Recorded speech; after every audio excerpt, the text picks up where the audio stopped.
I'm Pastor Paul Llewellyn, and welcome to Rainmakers, where we explore the stories of those who are making a difference in their communities.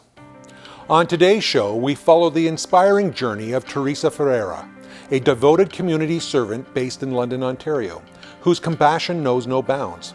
As an immigrant from Portugal who once faced her own struggles, Teresa has dedicated her life to helping those in need. Whether it be defeating the homeless, providing food, clothing, and other essentials to low-income families, and even by sourcing and distributing furniture. Thank you for joining me on Rainmakers, Teresa. It's a pleasure to have you on this show. Thank you very much for inviting me. All right. Before we dive in, we have to talk about potatoes. And I don't mean a box of potatoes. I mean a lot of potatoes. Can you tell me a little bit more what's going on in this picture? Yeah, that picture was a very interesting day because we have quite a few potatoes, like tons of potatoes, and took a long time, all afternoon, for us to divide them to be given away. But was very nice, and we had fun. Excellent. As we get started, could you please introduce yourself and tell us a little bit about what community projects you are involved with? My name is Teresa, Teresa Ferreira, and I'm involved in quite a few projects. One of them, I'm a leader at the community service, and we do a lot of things, like you just imagine on community service. We help homeless. We have open houses in our church. Every week we have something going on, and we help a lot of people in London, Ontario. That's great to hear. Can you tell me a little bit more about how you got involved with a food bank at your house? Oh yes, that was very interesting. But we have quite a few. We have an offering of vegetables first, and they told us if we could give away some vegetables, and we said yes. But because we're running a school in the church, we didn't know what to do, and I said, well, let's do it in my house because I have a garage. What's now is a little bit of a challenge, but we will overcome that challenge. And that's why we start there almost 3 years ago. It's been doing good, and we help a lot of people. Like every Tuesday we help around 400 people. And that's why we start the project, because we see the need on the community. And we see the need that the people, especially brand new people newcomers, they're coming to the country, and they have a lot of challenge. And I thought, well, the best we can do is here, and we just offer our house to do that. Oh, that's wonderful. So you serve around 400 people a week? Yes, a week. At the food bank? Only for that purpose, for vegetables, because we have another. That is incredible that you serve so many people. And you said usually newcomers to Canada. Do you serve the homeless at all? Yes, we serve homeless on Sundays and every week too. And we serve, on those vegetables, sometimes we have things for homeless too. We have surplus, and we give for different places like Tilsonburg, Chatham, and St. Thomas, another little places that they're going there, and we give them because we have so much. So you share a lot. Yeah, we share. It's been Wonderful. A big blessing. God has been amazing with us. And who provides the food for you? This comes from a warehouse, and I think they had surplus too, and that's why they give it to us as a second harvest. Sometimes we have to go through things and see if it is anything that it's not good. We'll put it for compost. Wow, that's incredible.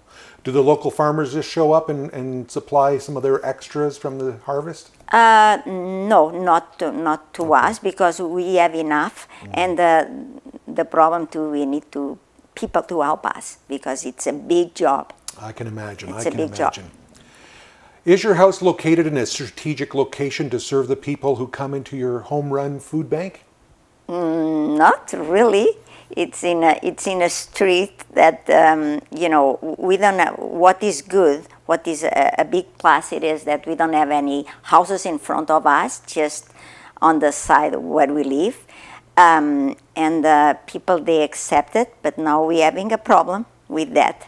The city just call us, and we're having a problem. We have to relocate it in some place. But no, it's not. And people they just knew, word of the mouth, and they knew that we were giving away vegetables, because usually we make big boxes and we give it away, and we have the families where to go, and we even deliver, because some of them they cannot drive, they don't have a vehicle. But then people they start to know. And I think that was the problem, because a lot of people they're going to my house to pick up vegetables. And I think that causes a little bit of traffic on the street. It's a small street. What is a plus? It's been a blessing to be a small street, right. But now because we have so many people, we have to do something about it. So you're growing your premises and your ministry's expanding. Yes. Oh, that's wonderful. Thanks to God. Yes. After so many years of helping people, I'm sure you have stories and stories to tell. Is there a story that stands out amongst all the other ones? We have a lot of stories, especially right now with these newcomers. We've been impact their lives because they came without nothing. Some of them just the clothes in their bag. But I have so many. But I'm going to tell you one of we help a young mother, and that for quite a few, maybe 2 or 3 years. And we did we pray, we help her with the food, with everything, and clothing. And then one day, and I really spoke with her about going to school, going to take something, because she was young and she could do it. And she started to do those kind of things. Wonderful. And one day, she came to me with a card. And she said, I want you to read this card. And I read the card, and inside was, thank you so much for what you have done to me. And inside was a check for community service. Wonderful. And she said, now I don't need your help anymore. I can help you guys. And because of your help, I can do that today to you. That is wonderful. That's, wonderful. Yeah, it is. So after all those years of receiving help, now she was able to do and to help others. Well, that was an incredible story. Do you have any more that stand out in your memory banks of what has made a big impression on you with who you've been serving? Yes, there is one with a homeless man. And he was an older man, and I used to go on the riverbank and to give him something, from blankets to anything that he was in need. But I could see that he was really going down, and I told him, please leave this place. You have to leave this place. And he told me, where do I go? I don't have any place to go. I said, just try to find, go to the city. I gave him quite a few names. And one day I received a call, and they said, Teresa, can you come and see where I live now? He gave me the address. And I said, well, should I go? Should I not go? But I went, and he lived in one apartment. And he told me now, because, and I helped him with, I took a lot of stuff for him. And he said, see what you did to me, because you helped me to realize that I was that place would not be for me, because I was getting, my health was very bad. And you really helped me to find this place. And today he still comes sometimes. We help him sometimes, but all the times he tells me what he does with the food, how he connects, the way that he connects with us. He really wants us to be involved in his life, and he's very thankful that we help him. I love stories. Can you tell us one more story about the food bank and the impact it has had in the community? Yes, I'll tell you one one more story, because there is lots of stories every day. It's our days are full of stories, but this one I was just waiting for to open the door for the people to come in, and was a lot of people outside, and I look and I said, it's impossible. We are not able to give food to all of them. And I called one friend and I said, you have to come as soon as possible, because I don't know what to do. I'm a little bit concerned. And I kneeled down and I said, God, just leave the ones that they are really in need. And believe it or not, when we opened the doors, we serve around 80 people, but not the 2,000 or the 5,000. Wow. Yeah. That's still amazing to hear. So God provided you food Exactly. for that day. He all time provides, and He all time there in anything. Yeah, that's great. That's great. I can just imagine the impact that you're having on the people, of the countless stories you don't hear, people that are impacted by the generosity. I'm eager to know why you do this. What has kept you going all these years? When I came to Canada, I immigrated from Portugal. We didn't have nobody here. I didn't know not a soul in this country. And I think I am a strong person. Me and my husband, we all time said, okay, we're going to make it. But it was not easy.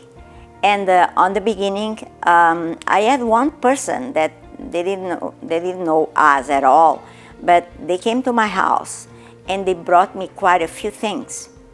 And I said, wow, they didn't know me, they didn't know my needs, but they came and they gave me what we didn't have, and what was amazing. But and after that, all the time, since I know myself, since I'm in school, high school, college, all the time I have that drive to see and help people. And because I saw the need. But I start to see the need in this city. And I was not in the church that I am today. I came from a different church. And I start to study my Bible. And I could see the example that Jesus gave us when He was in this earth. And I said, I want to do the same thing.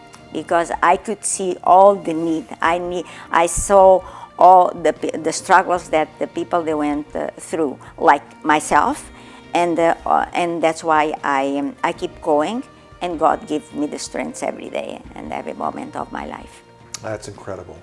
So when coming to this country, you had your own needs, and other people were there for you, and now Yes. you're sharing it with countless other people that are coming here brand Yes. new to Canada. Yeah. And you said some of them have nothing. They come No. here with just the clothing on their back. Yeah, even last week I spoke.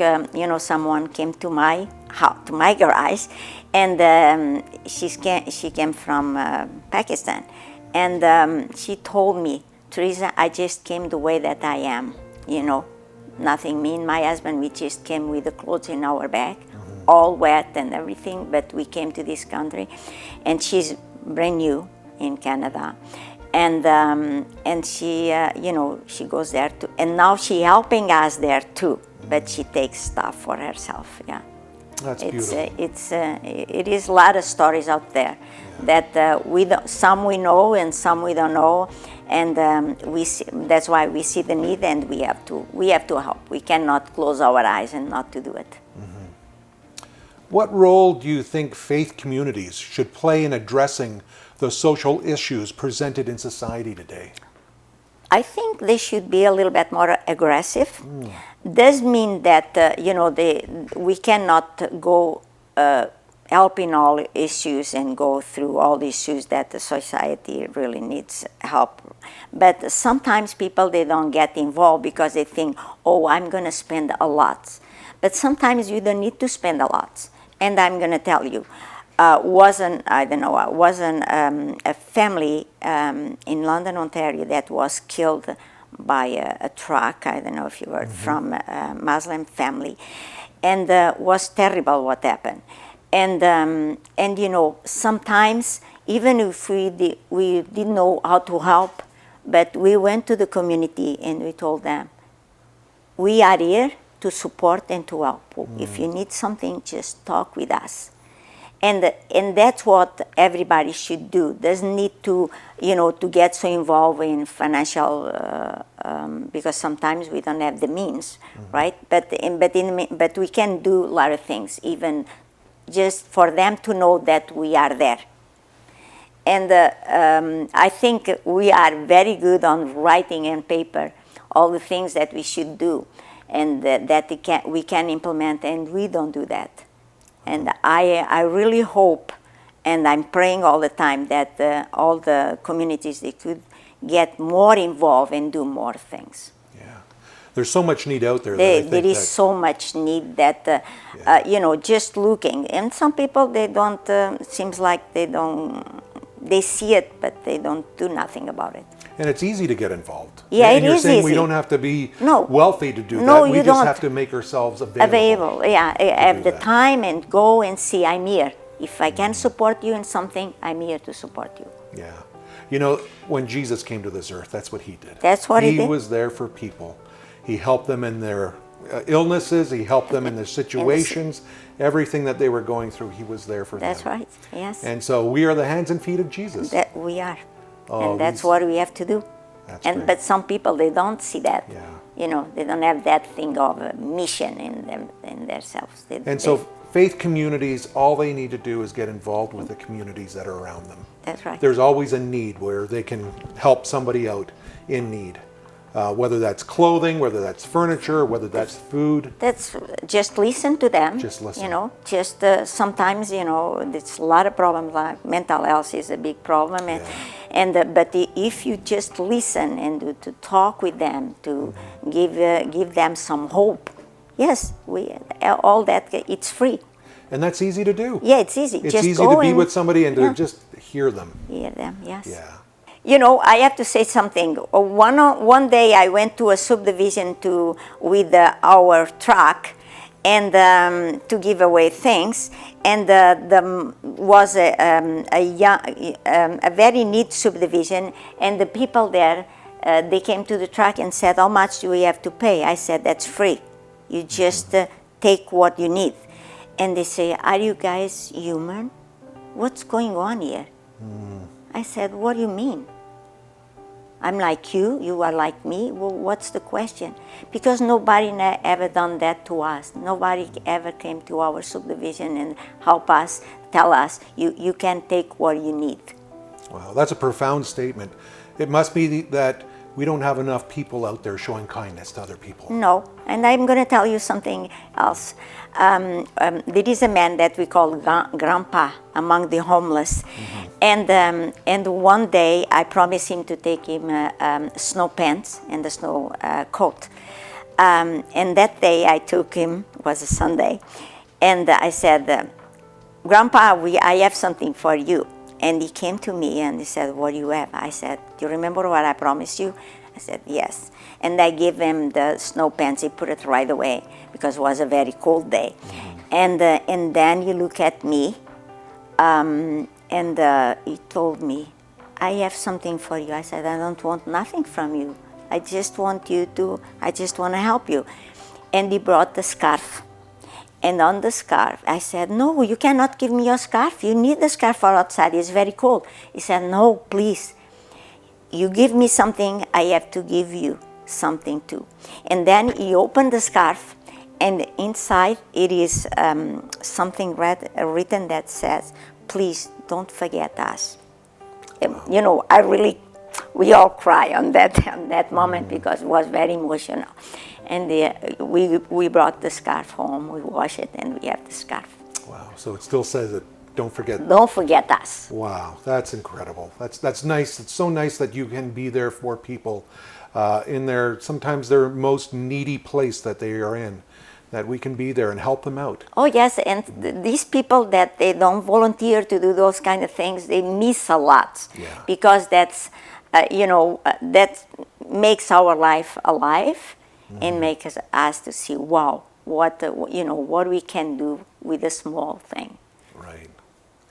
Fantastic. It's just so nice to hear that your faith community is so active, reaching out to the people around you. It so is. so often that you're doing it from your own home, and not from a warehouse.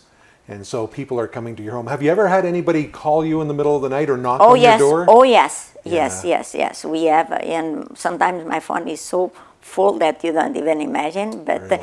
and we help all the time. I'm going to tell you another story. You All like right. story? I love stories. I just came to my mind. This girl, she called me at after 10 o'clock, and she told me, "Please, could you help me with something? I don't have nothing for me. It's just a mother and a daughter, small, 5 years old, and she, I don't have nothing to take for her to take tomorrow to school." I said, "But it's 10:30. Stores are closed. But okay, don't worry about." He said, "Can I take you tomorrow?" And it was a pause on the other side, and then I thought, no, okay, stay put. I will go to your house. And when I arrived, I went through around whatever I have in my place. I know in the church we have on the community service room, we would have stuff, but I didn't want to go back to church. I said, okay. And I took the things to her. And in the morning I had a text on my phone saying, "Teresa, because of you, my faith increased. And I pray to God that He would send someone to help me, and you came." And and they are these little things. Sometimes we seems like we don't do nothing, but it is we touch someone. And I know that person. It's been really walking with the Lord now. That's wonderful. That's awesome to hear that we can be there. Sometimes we look for angels to do this. But but the we're angels here. are We can do around, that. and the angels are around us all the time. Yes. And because I'm going to tell you another thing. All right. I was in my car, driving my car in a street, with the green light. And all of a sudden, I heard a voice, a strong voice, "Stop." I stopped my car. If I had not stopped my car on that moment, I would not be here. Wow. And even the person beside on the other lane said, "You okay?" Because that car just flew by, on a red light. And it would be a T-bone, right on me. And said, "I am okay." And, and sometimes I think about my angel. I have a very strong voice. He's all the time, I know that he's all the time around me. Yeah. I'm glad that you're there to listen to the voice of God, Amen. to help so many people Yes. in the community.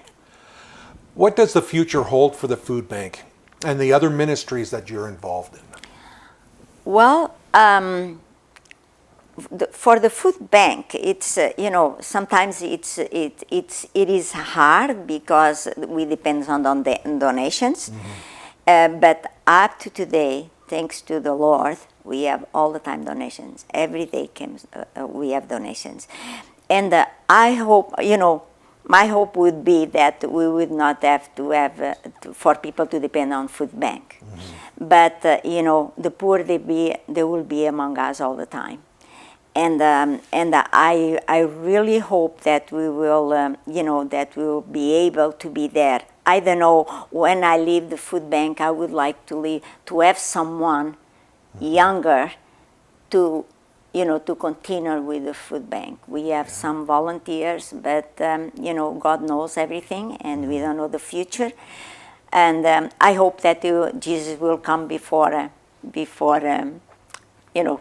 all these food banks, they're still here, but I hope that he comes fast, because we're living in a very troubled times. Yeah. So you're looking for a younger generation to help take over this. Yes, would be very nice. Well, that's good to hear. And I'll be praying that maybe God will open a warehouse that you can, Yes. not just your garage, but somewhere larger where people can come in with parking and everything. Yes, because I'm going to tell you today, we have this day, we have a big challenge. Because we have to find some place, not my garage, Yeah. because the city needs don't like too much. That's right. You're in a residential zone. And Yes. they have that their is bylaws that they have to the- go by. Even if we're not doing nothing against the law, but because of the traffic, we have to do something about it. Well, thank you, Teresa, for taking the time out of your busy day to interview with us. May God Thank you, bless Ben. you and continue to help your ministry to grow and to reach more people as more volunteer and hopefully a younger generation comes forward to help run it. Yes. After, we do age and we do get we older, probably- and it's nice to see a younger A generation young- to come in That's there. right. I prefer that too. Excellent. Thank you very much. Thank you for coming. Thank you for inviting me. All right. It was a pleasure. After hearing this incredible story, do you feel inspired to help us continue bring these life-changing moments to your screen? Your support allows us to keep shining a light on the volunteers making a difference. If you would like to contribute to the production of Hope Channel Canada and its ministries, it's easy. Head over to agentsofhope.ca, where you can choose from a variety of ways to donate: debit, credit, Google Pay, Apple Pay, or even e-transfer to Agents of Hope at hopetv.ca. Prefer sending a check? You can mail it to the Seventh-day Adventist Church in Canada at Hope Channel Canada, 1148 King Street East, Oshawa, Ontario, L1H 1H8. And if you want a more personal touch, give us a call at 1-855-4-HOPE-TV. That's 1-855-446-7388. And be sure to subscribe to our YouTube channel at Hope Channel Canada and hit the bell to never miss an episode. Plus, you can catch this program on multiple platforms: hopetv.ca, cable television, the Roku app, the Hope Channel app, and of course, YouTube. Are you searching for answers to life's deepest questions? Hope Study offers free online Bible courses that explore topics like faith, love, hope, and finding purpose in life, all at your own pace and from the comfort of your own home. One of our featured studies is Why Is There Pain and Suffering in This Life?, which addresses one of life's most challenging questions and offers hope and biblical insights. This course is designed to help you find meaning and understanding during difficult times. Signing up is simple and completely free at hopestudy.ca. Start your journey today and feel free to share this resource with those who are also seeking answers. Discover life's answers. Visit hopestudy.ca now and begin your journey.